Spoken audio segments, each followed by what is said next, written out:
Está presente mais uma vez, junto conosco, para mais esta edição do Opinião Cidade, aqui pela TV da Cidade, canal 16, em São José do Rio Preto.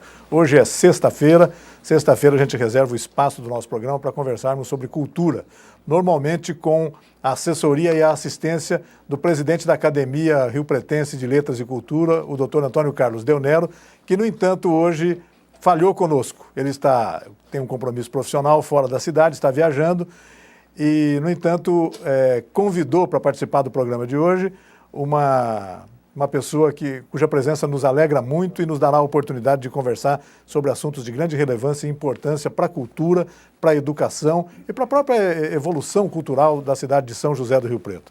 Eu terei o prazer de conversar aqui hoje com a professora Tercília Vilela, vice-diretora do Instituto de Biociências, Letras e Ciências Exatas, o IBILCE, de São José do Rio Preto, hoje parte da Universidade Estadual Paulista, a Unesp. Professora, muito obrigado pela sua presença em nosso programa de hoje. Temos muito assunto para conversar, bastante. Já que se trata de IBILCE e da própria evolução sociocultural da cidade de Rio Preto, não é isso? Então, muito obrigada pela oportunidade de divulgar as atividades do IBILCE, né, que é um dos campos da Unesp, e esse espaço é bastante importante para nós, da direção do IBILCE. Muito obrigada. Nós é que agradecemos, professora. Bem, agora ainda neste mês de abril, exatamente no dia 10 de abril, né, semana que vem, Sim. o IBILCE, que é a antiga Faculdade de Filosofia, Ciências e Letras, no início um instituto isolado, no início uma escola municipal, né, depois um instituto isolado encampado pelo Estado e desde os anos 70 como integrante da Unesp, fazendo parte da Unesp, junto com outros institutos isolados que haviam no estado de São Paulo. Vai completar agora 57 anos nesse dia 10, na próxima semana. Anterior mesmo à própria encampação da faculdade pelo Estado. Então eu gostaria que a senhora contasse essa história. Como é que começou o IBILCE e como é que ele evoluiu até chegar a fazer parte da Unesp, que é uma das principais universidades brasileiras. Bem, essa história é uma história muito importante para a nossa cidade, para a nossa região. E uma história repleta de idealismo, né, que mostra o idealismo dos riopretenses que viveram na época. Na verdade, a vontade, a ansiedade por ter uma nova universidade, uma universidade que atendesse aos nossos jovens, já começou no final da década de 49. Muitos talvez não saibam disso, mas desde 1949 nós temos registros históricos que mostram o interesse de vereadores da época, de políticos, para implantar aqui na nossa cidade uma universidade pública. Uma época em que certamente a cidade era bem pequena, né, professor? Algum torno de 50 mil habitantes. Sim, uma cidade pequena, conservadora, mas que não tinha, na época, essa oportunidade. Nossos jovens que queriam cursar e podiam cursar uma universidade, eles tinham de ir para cidades maiores, como São Paulo, Rio de Janeiro, Campinas, outras cidades maiores do interior, ou outras capitais. Sem dúvida. E isso dificultava muito, né? Nós não tínhamos essas oportunidades aqui nessa cidade de São José do Rio Preto, que na época não tinha essa ligação tão próxima com São Paulo, né? Por todas as rodovias que nós temos hoje, por todo esse progresso que nós conseguimos. Então tudo começou aí pelos anos 1940, 1950? 1949, e aí nós, pouco a pouco, essa ideia foi sendo implantada em 51, 53. Nós tivemos o professor Jorge Daúde Simão, que lutou bastante, que trouxe essa ideia, né, para a Câmara Municipal. Ele era obcecado por essa ideia. Sim, ele achava que isso era muito importante, tinha vários vereadores que acompanhavam esse pensamento. E o primeiro, eu estou aqui com os documentos inéditos do início, né, essa série de documentos, né, foi compilada pela professora Nilce Aparecida Lodge. E nesses documentos nós já temos aqui, né, o primeiro documento de 1955, né, que foi encaminhado. Gostaria de mostrar aqui, porque é verdadeiramente uma volta à nossa história. No dia 26 de maio de 1955, pelo prefeito Filadélfio Gouveia Neto. Puxa vida. Né? Então, no início, né, conta, né, pelos próprios documentos que nós temos em mãos e podemos ler, nós verificamos que, apesar dos vereadores da Câmara apoiar, né, essa história, muitos achavam que Rio Preto tinha outras necessidades na época, como, por exemplo, ter mais grupos escolares. Né? Nós tínhamos poucos grupos Chegou escolares. a haver esse debate, quer dizer... Então, teve um debate, não que eles eram contra, mas eles achavam que a cidade não ia ter condição de abraçar economicamente uma universidade pública, porque seria, primeiramente, uma universidade municipal. Eu imagino, então, professora, que tenha havido vereadores que votaram contra o projeto de criação. Votaram contra, mas não porque eles eram contra a universidade, mas sim eles achavam que Rio Preto não poderia ter esse impacto econômico na época, tinha outras necessidades. Tá certo. E é muito interessante ler esses documentos, porque nós vamos entendendo, né, passo a passo, o que aconteceu naquela época. Mas, mesmo assim, né, os documentos foram enviados posteriormente na época, o governador licenciado do estado de São Paulo, que é o Jânio Quadros, né, na época era o doutor Jânio Quadros. Certo. E, finalmente, né, em 55, 26 de maio de 55, olhando aqui os documentos eu posso ter certeza dessa data, não, desculpe, 25 de agosto de 55, foi decretado, então, e criada a Faculdade de Filosofia, Ciências e Letras de São José do Rio Preto, que pertencia à Universidade Municipal de São José do Rio Preto, a UMURP. Quer dizer, foi criada a Universidade Municipal de São José do Rio Preto e dentro dela, a Faculdade de Filosofia, Ciências e Letras. Então, essa história toda está sendo resgatada por uma comissão, né? Uma comissão que tem uma portaria do diretor, que é formada por professores aposentados da nossa instituição. Eu vou pecar aqui, porque eu não vou citar o nome de todos, mas nós temos o professor Luiz Dino Visotto, que organizou aqui essa separata, que é um dos primeiros capítulos que nós vamos ter do livro que está sendo organizado. A professora Zuleika Atabe, que está assim, se dedicando muito a essa comissão. O professor Laerte Miola, né, que tem também constantemente abraçado, a professora Delina Buzini, e vários outros professores, né, desculpem por não citar todos, estão nessa comissão com essa missão de resgatar a história do IBIUS.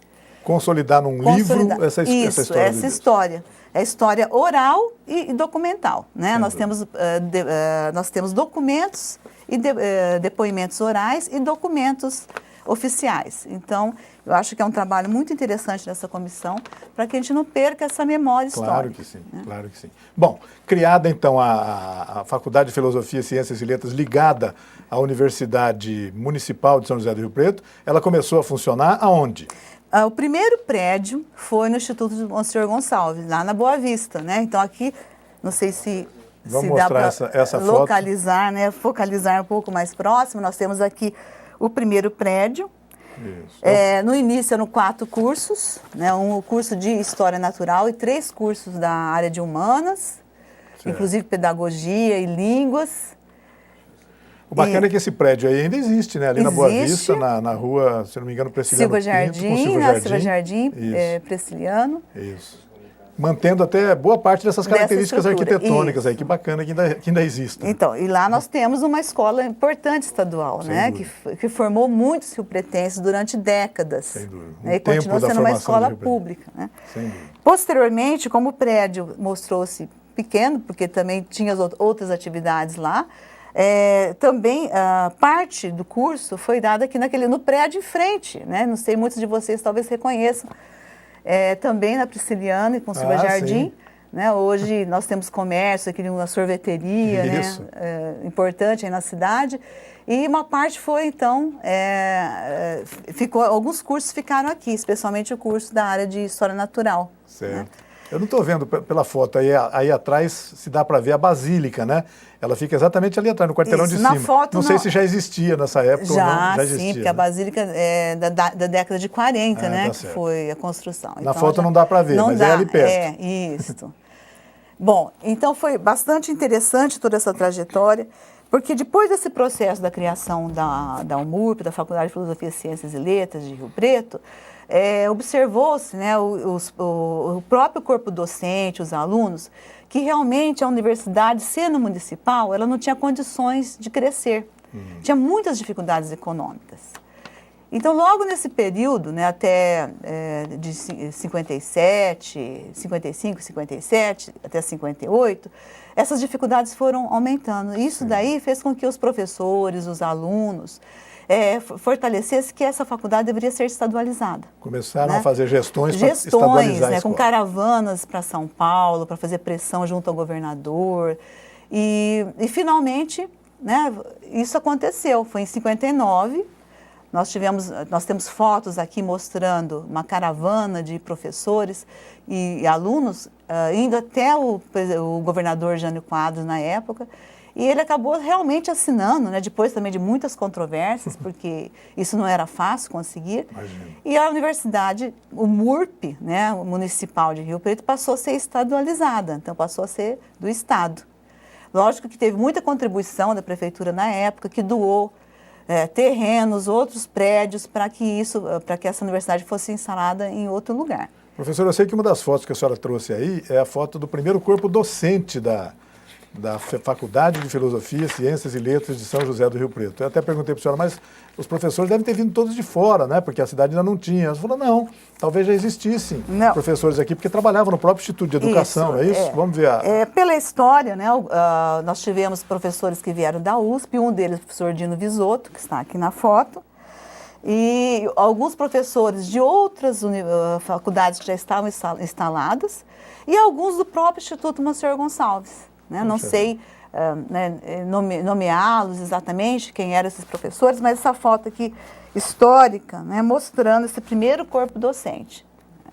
Então, é uma história muito rica. Nós tínhamos 4 cursos, a senhora me disse no início? 4 cursos, o curso de História Natural, né? O curso, desculpe, mas cursos da área de Humanas, certo, que eu posso nomeá-los. Era uma faculdade de filosofia, ciências e letras. Letras neolatinas, anglo-germânicas e pedagogia. Né? Então, eram esses os cursos, 4 cursos. Bom, é interessante que, voltando um pouquinho à história anterior, que a faculdade foi criada em 1955, mas a primeira aula inaugural só aconteceu em 1957, no dia 10 de abril de 1957. Por isso que as comemorações do aniversário são agora no dia 10 de abril. Né? Que está comemorando 57 anos. Interessante também, porque pessoas que viveram naquela época e relatam, né, inclusive a professora Nilce Lodge, o próprio professor Visoto e outros docentes, que foi um grande acontecimento. Né? A cidade parou quando teve essa aula inaugural. A aula aconteceu no Cine Rio Preto, na época, onde era o maior cinema da cidade. Né? Nós tínhamos lá 2.000 lugares. Era enorme. E lotou, né? Foi colotado com todas as autoridades, convidados de fora. E nós recebemos aqui reitores de outras universidades, da USP. E foi, assim, um momento histórico da cidade. Nós estamos falando da primeira metade dos anos 50, gente. Isso. É muito... Então foi o impacto, né? Realmente nós aqui no interior paulista, nessa cidade, né, que dista quase 450 quilômetros de São Paulo, já temos criado aqui uma universidade naquela época, em 1957, né, com uma aula inaugural. E foi realmente um grande impacto para a cidade. Aí, só voltando um pouquinho, né, que eu pulei um pedaço da história, mas a Faculdade de Filosofia, Ciências e Letras ficou aí no Instituto de Educação durante o período, então, de 57 até 1960. Nesse período, nós já tínhamos conseguido outras instalações, né, que seria, então... E ela já era estadualizada. Estadualizada, apesar de ser estadualizada, ainda não tinha saído lá do Instituto de Educação, que foram os primeiros prédios. E aí nós tivemos, então, por doação da prefeitura, né, esse prédio, né, que hoje atualmente funciona lá a Secretaria de Educação, né, na General Glicério. Isso. Foi o primeiro, foi o prédio onde funcionou, né? Onde funcionou a FAF, Faculdade de Filosofia, Ciências e Letras. Hoje é a Divisão Regional de Educação, Diretoria de Ensino, alguma coisa assim. Isso, desculpe, não é Secretaria de Educação, é a Divisão Regional de Educação. Exato. Não, Secretaria de Educação também. Também Secretaria de Educação, exatamente. Sim. Então, nós tínhamos aqui nesse prédio todas as condições necessárias para que os cursos realmente se instalasse e crescesse. Tinha salas, laboratórios. Foi um prédio construído para a universidade, professora, ou foi adaptado? A senhora tem essa informação? Foi adaptado, porque parece que ia ser um hospital, na verdade. Talvez eu não seja a pessoa mais indicada para falar de todo esse levantamento histórico, mas pelo que eu tenho lido, era para ser um hospital. Né? Mas ou saúde e educação, que nós precisamos mais no Brasil, né? Realmente foi... De qualquer forma, seria bem utilizado. Né? E aí os cursos tiveram condições de crescer, né? Realmente, por relatos dos próprios professores que davam aula naquela época, inclusive eu fui aluna neste prédio naquela época, no curso de História Natural. Nós tínhamos lá laboratórios bem instalados, salas de aula, enfim, ficamos aí de 1960 a 1974.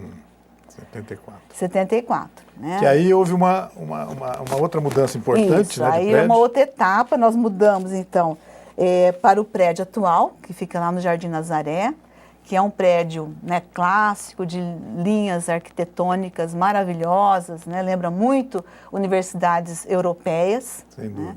Na verdade, um prédio construído pela igreja para ser o seminário, né, diocesano. Para ser o seminário diocesano. Então, foi um prédio que foi comprado, então, pelo Estado.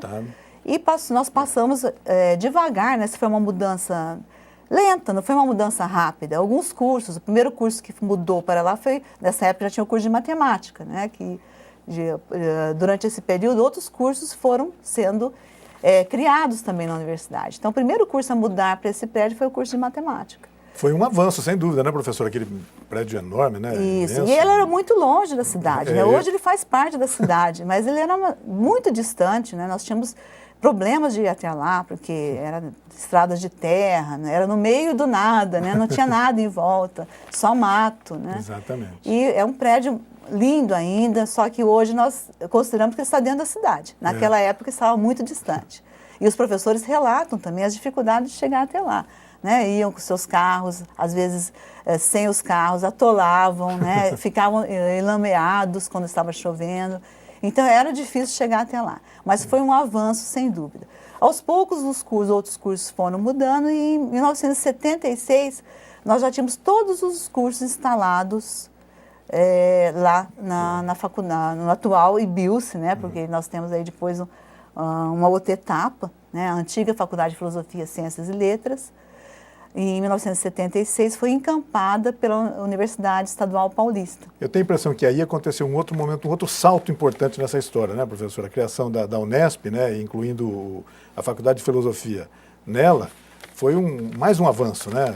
Numa grande história de avanços, de evolução que a gente quer que a senhora está nos relatando. Isso. Aí. Então, essa parte do encampamento pela Unesp, né, a Universidade Estadual Paulista, também foi uma luta bastante grande, foi importante.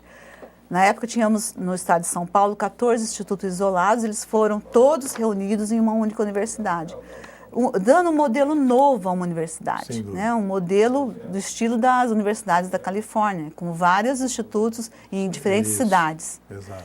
E atualmente, né, desses 14 institutos isolados que passaram a ser encampados pela universidade, nós temos já a Unesp em 24 cidades paulistas. Nossa, ela cresceu.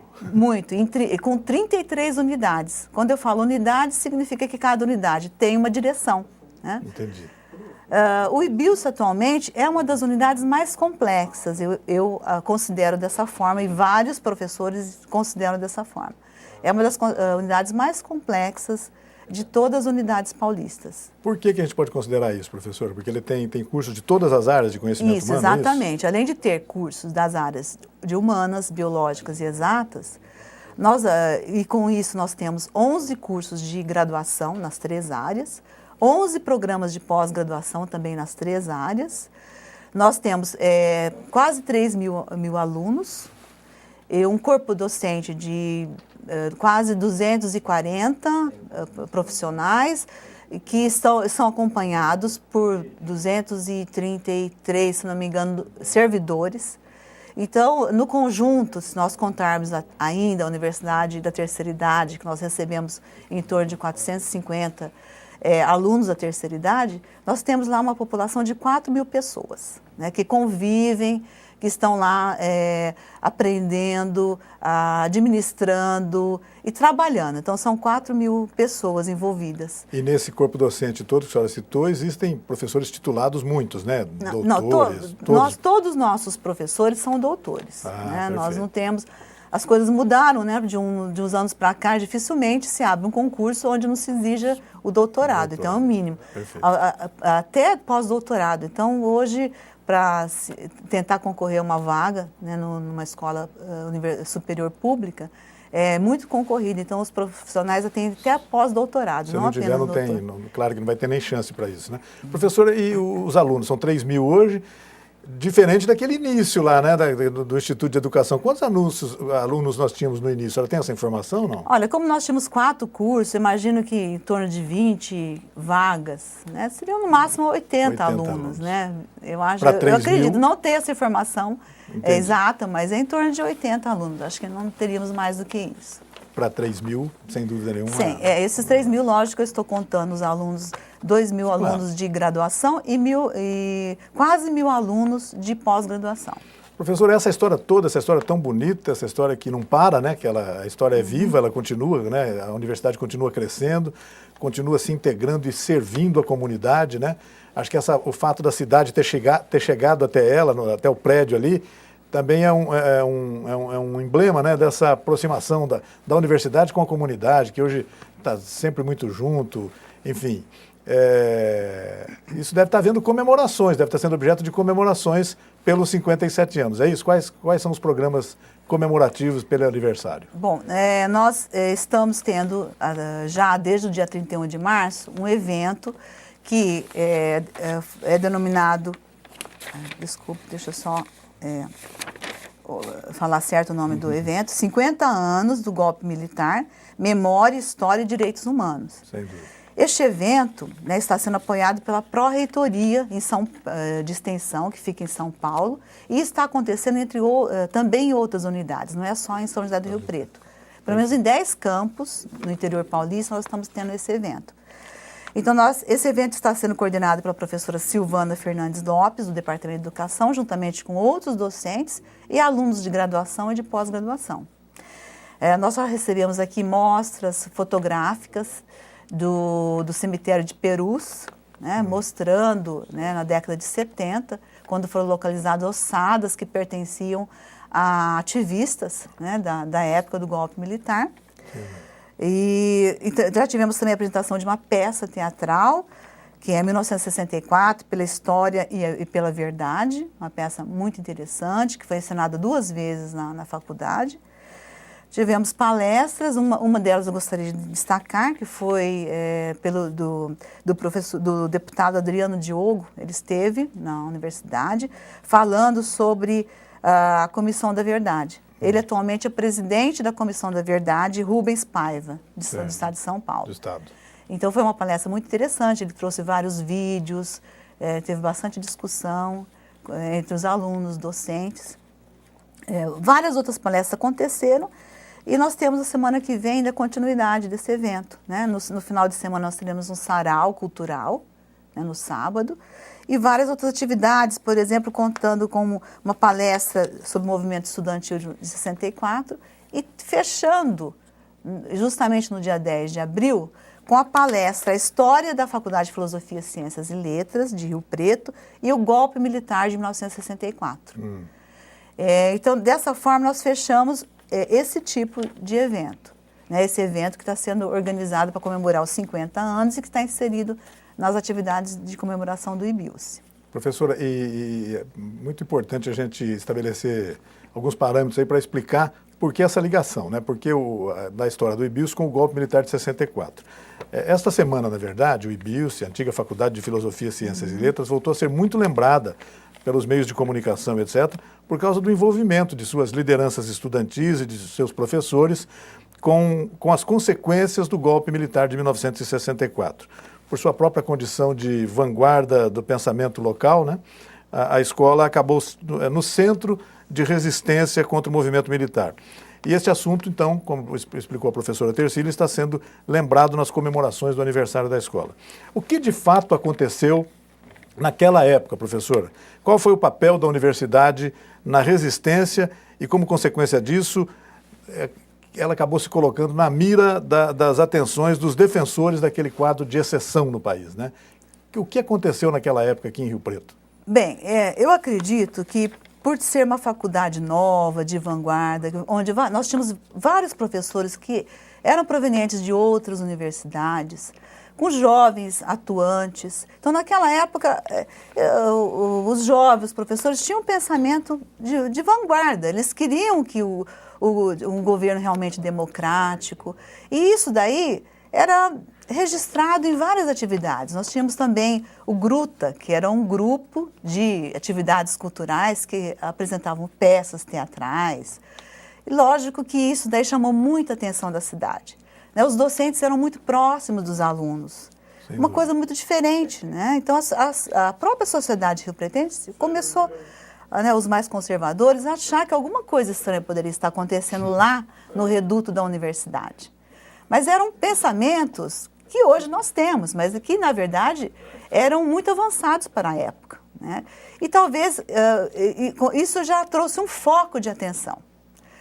E o que aconteceu é que a história relata que o golpe militar aconteceu no dia 31 de março, e no dia 1º de abril, às 9h30 da manhã, o IBILSE, na época, FAF, já estava sob intervenção. E vários professores foram presos, juntamente com vários alunos. Os depoimentos começaram no dia 4 de abril, né, exatamente no dia de hoje, há 50 anos atrás. Alguns professores foram presos, outros foram exilados. Alguns alunos foram presos e aqui em Rio Preto, que nós, a Comissão da Memória tem resgatado, nós não tivemos repressão física, né? Envolvimentos físicos, mas sim psicológico. Sem dúvida. Então, pelo próprio relato do professor Laerte Miola, ele conta que o aluno que era diretor, que era presidente do diretório acadêmico, ele ficou preso 42 dias, submetido a vários depoimentos que ele era obrigado a fazer, em um cubículo, né, muito estreito, com uma luz muito forte sobre ele. E quando ele era colocado na cela, a cela continha baratas, ratos. Então, era uma tortura, uma tortura psicológica, né? Não diretamente física, mas era psicológica. Os fatos se sucederam de maneira bastante intensa na cidade, não apenas na universidade. Por exemplo, a Câmara Municipal tomou a iniciativa de cassar o mandato de 3 vereadores, sob a acusação de que eram vereadores pertencentes ao Partido Comunista ou de militância comunista. Eles foram cassados pela Câmara Municipal. Quer dizer, houve uma liderança do movimento negro na cidade, o senhor Aristides dos Santos, que era engraxate, ele trabalhava como engraxate, né? Foi acusado, como ele tinha uma liderança com comunidade negra, defendia direitos dos negros, etc. Ele foi taxado também como comunista e preso, inclusive. Né? Quer dizer, veja só o clima, né, professora, que se criou naquela época. E a universidade passou a ser atrasava, como é que fala? Atraía tudo isso, né? Sim, porque era ali que se pensava, respirava, né? Ciência, literatura. Exato. E isso chamou a atenção, mas na verdade, né, nós tínhamos pensamentos de vanguarda, né? Os mesmos que hoje nossos jovens têm, que nós temos e queremos um país democrático. Sem dúvida. Professora, eu acho que eu vou pedir a sua permissão para um rápido intervalo do nosso programa, fazer um rápido intervalo para voltar daqui a pouco com o segundo tempo do Opinião Cidade aqui na TV da Cidade, para conversar sobre esse assunto fascinante. Então, nós temos, além de continuar conversando um pouquinho sobre essa ligação dos personagens que viviam a Faculdade de Filosofia na época do movimento militar, a universidade está completando a semana que vem 57 anos de existência aqui em Rio Preto, e as comemorações vão incluir outras atrações também, né? Nós vamos ter aí um ciclo de cinema chinês. Vou pedir para a professora Tercília falar isso logo depois do nosso intervalo, daqui a pouquinho. Itamaraty Contabilidade e Auditoria. 30 anos de serviço. Nem precisa dizer que vale a pena. Alcançamos todo o Brasil através da Rede Nacional de Contabilidade. Itamaraty Contabilidade e Auditoria. Inteligência fiscal é aqui. Quem melhor do que a TV da cidade pode falar com Rio Preto? Somos a voz e a imagem da cidade. Mais versátil, mais humana, mais comunitária, mais gente. Mostramos o desenvolvimento da cidade, discutimos as questões políticas, o esporte, a sociedade, prestamos serviço, ajudamos a comunidade. Estamos no ar 24 horas, de olho em Rio Preto, informando e divertindo. Seja nosso parceiro cultural. Acesse www.canal16.com.br. O nosso e-mail é tvdacidade@hotmail.com. Telefone 3212-2829. Fale com a gente. TV da Cidade. A TV que é sua e da cidade. Participe da campanha do agasalho do Fundo Social de Solidariedade de São José do Rio Preto. Dê alegria a quem precise. Doe o seu calor. Contamos com você.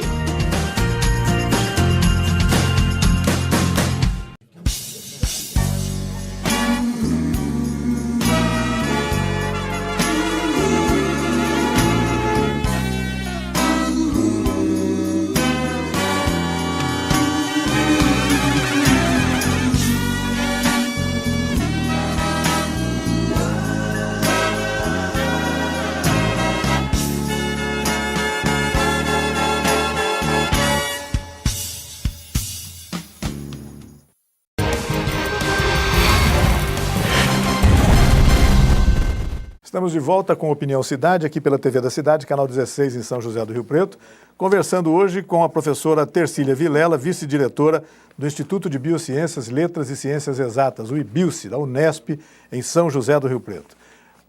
A faculdade, a universidade, está completando na semana que vem, dia 10 de abril, 57 anos de existência. Existência que começou, estava lembrando agora no intervalo com a professora Tercília, com um decreto do presidente Juscelino Kubitschek, não é isso, professor? Sim, como eu estava com esse documento, eu estava te mostrando que o documento da criação da faculdade foi, né, um documento importante que nós temos aqui em mãos, que foi assinado pelo pelo Dr. Juscelino Kubitschek, na época o nosso presidente. Autorizando a criação dos cursos tal e tal. O funcionamento dos cursos de História Natural, de Letras Neolatinas, de Letras Anglo-Germânicas, de Pedagogia da Faculdade de Filosofia, Ciências e Letras de São José do Rio Preto. E foi assinado, então, no Rio de Janeiro, né, que era a capital da República, no dia 27 de fevereiro de 1957, pelo Dr. Juscelino Kubitschek, nosso presidente na época. Sem dúvida, bacana. Então, professora, deve ser reconfortante, né, para as pessoas que vivem a universidade, né, e assim como a nós também aqui na comunidade, saber que existem pessoas preocupadas com o resgate dessa história toda, né? Isso é fundamental, né? No caso, por exemplo, da passagem das passagens que se seguiram ao golpe militar de 64, até para a gente entender o quão ruim foi aquilo, como que a gente não deve fazer para que isso se repita, né? Sim, realmente. A história tem exatamente esse sentido, não é isso, professor? É uma reflexão sobre a história, sobre o que aconteceu, informar os nossos jovens, que também são muito desinformados, porque mesmo na nossa época, né, naquela época nós éramos jovens, e nós não entendíamos muito bem o que aconteceu. Nós vivíamos uma vida normal, né? Nós não nos preocupávamos com o que estava acontecendo em termos de ditadura militar, porque isso não vinha ao conhecimento da população. Não chegava. Não chegava, né? Então, mesmo para nós está sendo um resgate e uma conscientização. E para os nossos jovens estudantes que não viveram nessa época, né? Para saber o que aconteceu e para que essa história não se repita. Professora, a senhora está dizendo que nessa época era universitária, né? Era estudante, né? O perfil do universitário mudou muito dessa época para cá? Imagino que sim, né? Mudou, mas eu sinto que o universitário hoje ele é um pouco mais alienado politicamente do que era naquela época, né? O universitário realmente abraçava as causas. Na década de 60, começo de 70, nós tínhamos um grande envolvimento do jovem universitário nas manifestações. Depois, nas décadas de 80, 90, isso foi diminuindo, né?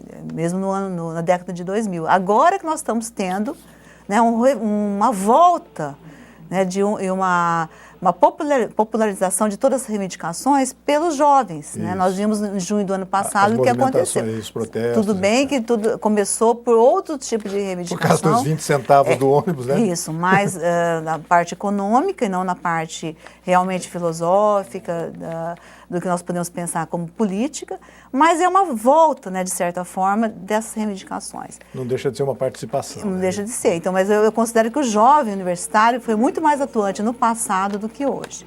Professor, depois de contar essa história toda, uma história tão bonita do IBILSE, em São José do Rio Preto, como que a gente pode resumir o que é o IBILSE hoje, para a gente explicar para o nosso telespectador o que acontece lá dentro, além daqueles muros ali do Jardim Nazaré?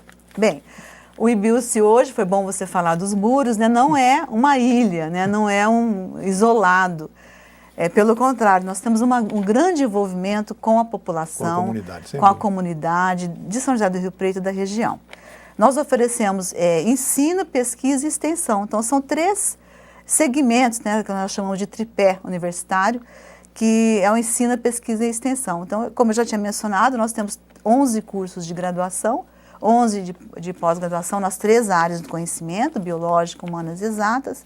Nós temos pesquisa, todos os nossos docentes desenvolvem pesquisas com seus grupos de alunos de graduação e pós-graduação, pesquisas das mais diversas áreas, né? Seria muito difícil eu nomear essas pesquisas, mas são muito diversificadas, desde pesquisas básicas, que são importantes para a futura aplicação de uma pesquisa, até pesquisas mais aplicadas, né, diretamente. Pesquisas na área de biologia, aplicadas muito à saúde, né, professor? Sim, à saúde, na área estudos de letras também. Câncer, letras, estudo de linguística, né, enfim, nós temos assim, na área de engenharia, né, na área de computação.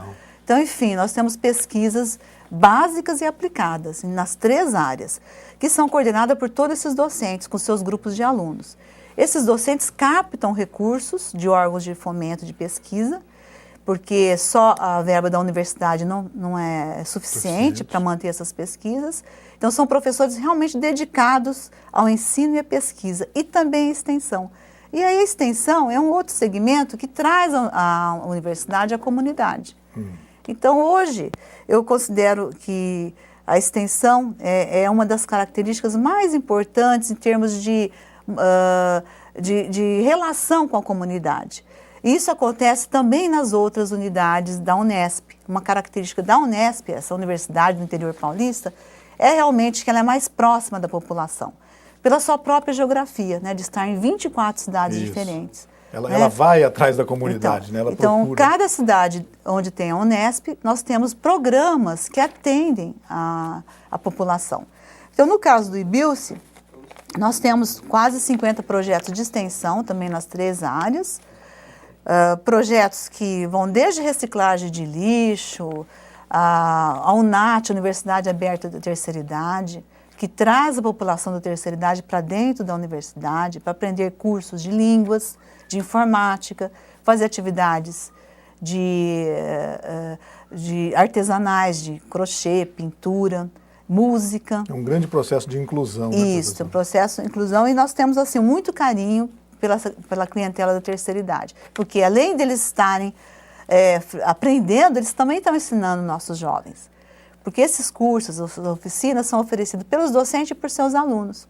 Então o nosso jovem tem a possibilidade de conviver com a pessoa da terceira idade, que já é uma pessoa geralmente, né, um indivíduo formado, muitas vezes aposentado, e ele já tem assim muita coisa para oferecer. Então é uma integração muito grande entre o jovem e a nossa clientela da terceira idade.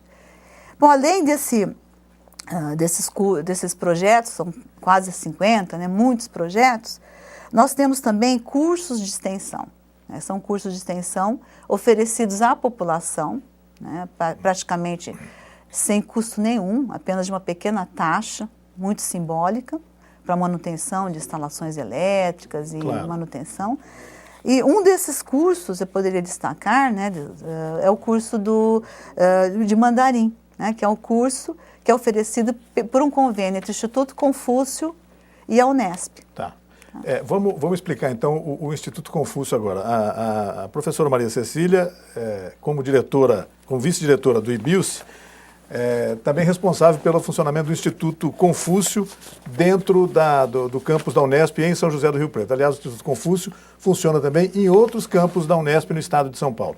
Fala um pouco sobre o Instituto Confúcio, o que ele faz, daqui a pouco, para a gente chegar ao ponto de que, entre as coisas, entre as atividades do Instituto Confúcio, está o curso de mandarim, né? Curso de idioma mandarim. Isso. O Instituto Confúcio na Unesp existe desde 2008, né? Desde 2008. É um convênio do governo chinês com a Unesp e, aos poucos, o Instituto Confúcio foi sendo implantado em outras unidades da Unesp. Em Rio Preto, no IBILSE, nós temos o Instituto Confúcio desde 2010. Então, são cursos de mandarim oferecidos à população, interna e externa.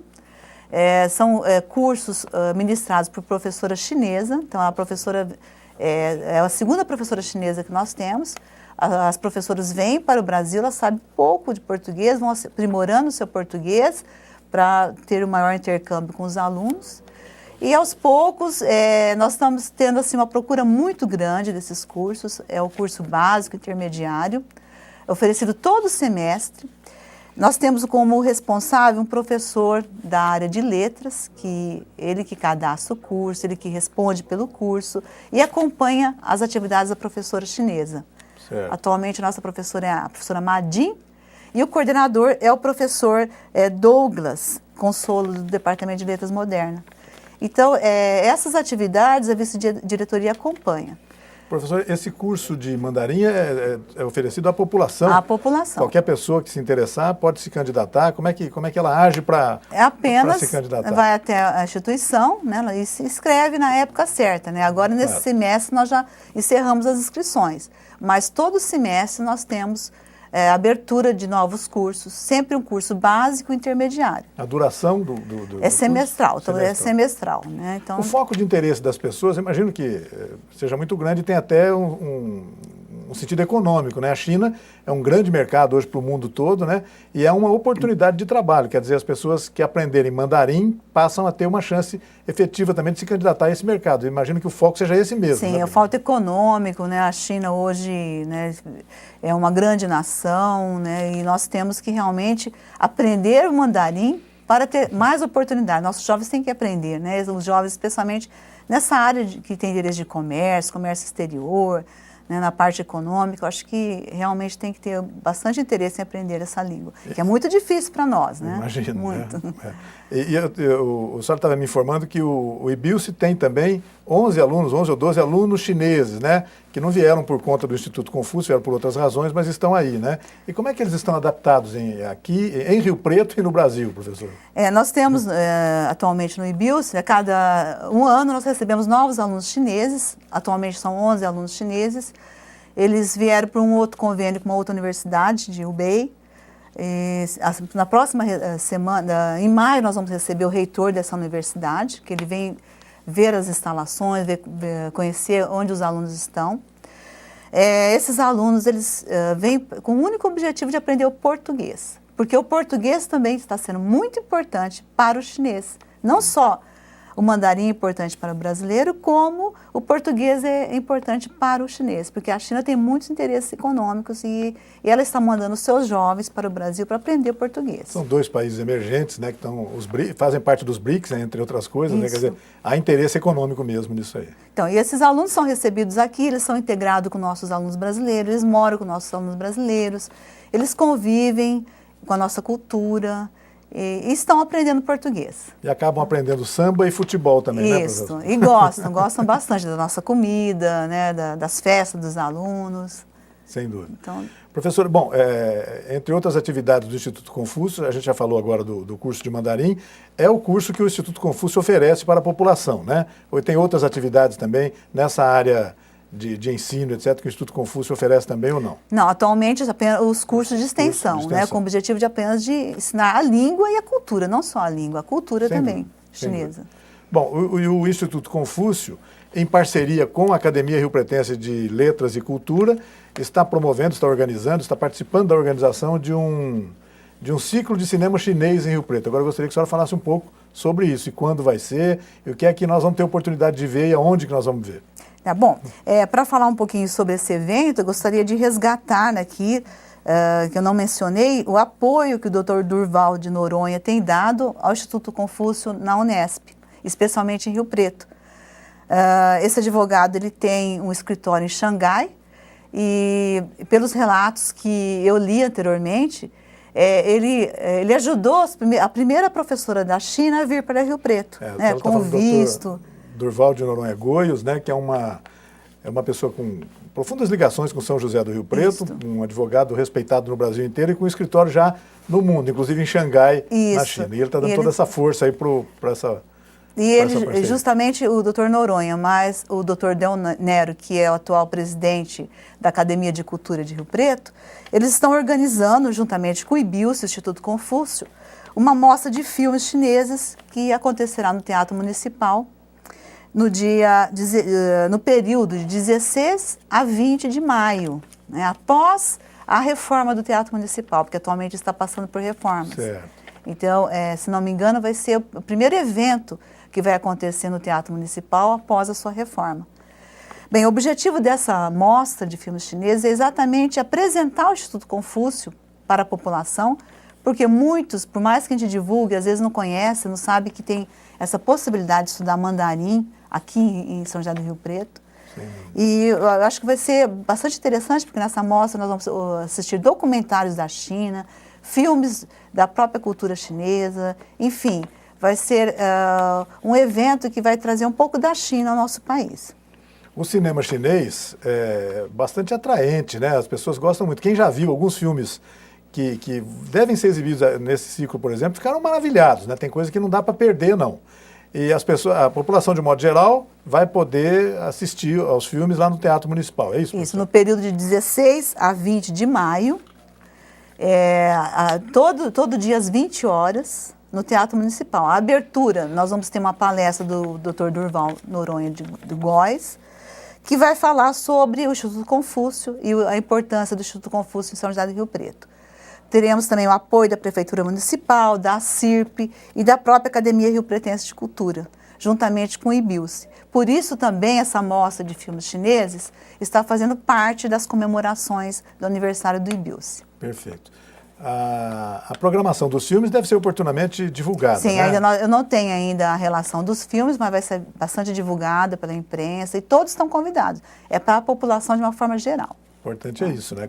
Comparecer lá. Bom, outra coisa, professora, a senhora, eu li há dias nos jornais, recentemente até na internet também, sobre a visita de uma comitiva chinesa da cidade de Nantong, aqui a São José do Rio Preto. Qual foi o objetivo dessa visita? Quem são essas pessoas? O que é que eles vieram fazer aqui? E o que isso pode representar em desdobramentos, professora? Bem, essa comitiva já veio para Rio Preto, né, 2 vezes, ou 3, né, bom, que eu os recebi 2 vezes no IBIUS. E é uma comitiva que é representada pelos diversos setores políticos da cidade de Nantong, né, o secretário de Cultura, de Esporte, de Turismo, juntamente com o prefeito, representante do prefeito e a vice-prefeita. Eles vieram com o objetivo de fazer intercâmbio com São José do Rio Preto. Nantong atualmente está sendo considerada a cidade irmã de São José do Rio Preto na China. E o objetivo é fazer intercâmbios culturais, de pesquisa, de educação, de ensino. Então, eles querem levar estudantes para Nantong e trazer estudantes de Nantong para Rio Preto. E fazer esse intercâmbio, né, cultural e científico com a nossa cidade. Essa aproximação, professor, talvez nem esteja assim, inicialmente dentro dos objetivos, mas acaba também favorecendo outras áreas, né? O esporte, sem dúvida, né? E até atividades econômicas, né? Pode-se pensar nisso, não pode? Eu acho que sim. Esse convênio, quando estiver bem estabelecido, né, e realmente porque, por enquanto, nós estamos apenas nas tratativas, né? Ainda não efetuamos nada muito concreto, né, apenas com essas visitas. E nós já tivemos também uma comitiva de São José do Rio Preto, desculpa, eu não sei os detalhes, mas que também já foi até Nantong, foi para lá? Né, conhecer lá as instalações, a cidade. Então, eu acho que quando isso estiver realmente acontecendo, vai trazer bastante benefício para a nossa cidade, que é considerada irmã de Nantong. Puxa vida, que importante. Professora, eu gostaria que a senhora falasse um pouco agora sobre a sua trajetória dentro da universidade, né? A senhora já explicou aqui que é de formação bióloga, né? Fez História Natural, não é isso? Sim. E hoje é vice-diretora do IBIUS.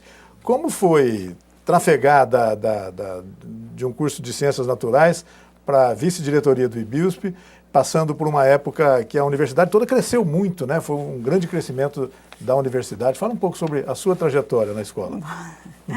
Bem, falar um pouco, né, sobre a nossa vida é um pouco difícil. Tem que fazer um resumo, né? Mas eu sou riopretense, eu nasci em Rio Preto em 1955, né? E na época já estava sendo criada a universidade, né? E eu tive uma grande influência da minha irmã. A minha irmã Nilda fez História Natural e eu achei o curso fantástico, quis fazer História Natural, né? Prestei o vestibular na época, em 1974, e fiz a faculdade aqui em São José do Rio Preto, de 1974 a 77. Eu já tinha aspirações, mesmo no curso de graduação, de continuar fazendo pós-graduação. Carreira acadêmica. Carreira acadêmica, e era a minha aspiração. E aí eu fiz o meu mestrado, pós-graduação em Biologia Celular na Unicamp, durante o período de 79 a 1980, e posteriormente fiz o doutorado aqui também, nessa época já tinha. Quando eu fui fazer na Unicamp, nós não tínhamos pós-graduação no IBIUSC, né? Na época já era IBIUSC, nós não tínhamos. Então, quando eu voltei, eu fui a primeira aluna de doutorado do curso. O curso estava sendo recém-implantado, em 1983. Então, eu fiz o meu doutorado também aqui no IBIUSC e, ao mesmo tempo, eu fui contratada como docente, né? Nesse período, eu também tive meus problemas pessoais, né? de realmente conciliar, né? Como mãe, como mulher, como esposa, a universidade, o trabalho com a família. Então, nesse período, tive meus 3 filhos e continuei fazendo as atividades que a universidade me impunha, né? De ensino, pesquisa e extensão. O professor na universidade, ele acaba, muitas vezes, fazendo várias atividades de gestão. Então, nesse meio período, eu fui chefe de departamento, coordenadora de programa de pós. Isso é comum a todos os professores, né? É uma opção, praticamente o professor ele acaba não tendo nem como opção de falar não. Faz parte da atividade. Né? Então, chefe de departamento, coordenação de curso, de programa de graduação, pós-graduação. Continuei também fazendo minha carreira acadêmica, fiz a livre docência na minha área, Biologia Celular, e posteriormente aspirei ao cargo de professor titular, né? E hoje, então, eu sou professora titular na área de Biologia Celular, Biologia do Núcleo, especificamente, junto ao Departamento de Biologia. É um departamento bastante dinâmico, bastante docentes, producentes, tanto na pesquisa quanto no ensino. Eu sempre tive apoio desses docentes. E pelo que eu estou vendo aí, além disso, também uma apaixonada pela história, embora não seja exatamente na sua área de formação. Não é minha área, mas eu sempre gostei muito de história e agora como vice-diretora, né, eu mais ainda, porque eu estou aprendendo muitas coisas relacionadas a várias atividades. E uma delas é acompanhar essa comissão do resgate da memória, né? Sem dúvida. Bom, continuando um pouquinho da história, quando eu prestei o concurso titular, eu fui convidada pelo atual diretor, que é o professor José Roberto Ruggiero, para compor uma chapa. E nessa época eu refleti bastante. Eu nunca tinha aspirado a um cargo de vice-diretor. Mas, olhando minha trajetória e percebendo que eu já tinha feito várias atividades inerentes à carreira acadêmica, eu achei que esse seria um novo desafio. E aceitei. Nós concorremos, porque acho que poucos sabem, mas é uma disputa também política na universidade, né? Os alunos votam, os funcionários votam, os docentes. O que é muito saudável, né? Isso, bastante. E nós fomos eleitos. Então, desde 2011, eu e o professor José Roberto Ruggiero estamos na direção do IBIUSC, com esse desafio até 2015. Tá ótimo. Professora, eu queria agradecer muito a sua presença aqui no Opinião Cidade. Acho que a gente conseguiu dar um panorama muito rápido, evidentemente, né, sobre a importância da universidade, do IBIUSC, nessa história toda, desde o começo, aquela passagem, o trânsito todo do golpe militar de 1964 e essa grande integração que a escola tem hoje com a comunidade. Obrigado por ter vindo, volte sempre, vamos sempre falar do IBIUSC. Muito obrigada por essa oportunidade. Nós agradecemos a você também em casa, que nos acompanhou em mais esta edição do Opinião Cidade. Desde já você está convidado para estar conosco novamente na segunda-feira, a partir das 12 horas aqui no canal 16. Até lá, um forte abraço a todos. Tchau, pessoal.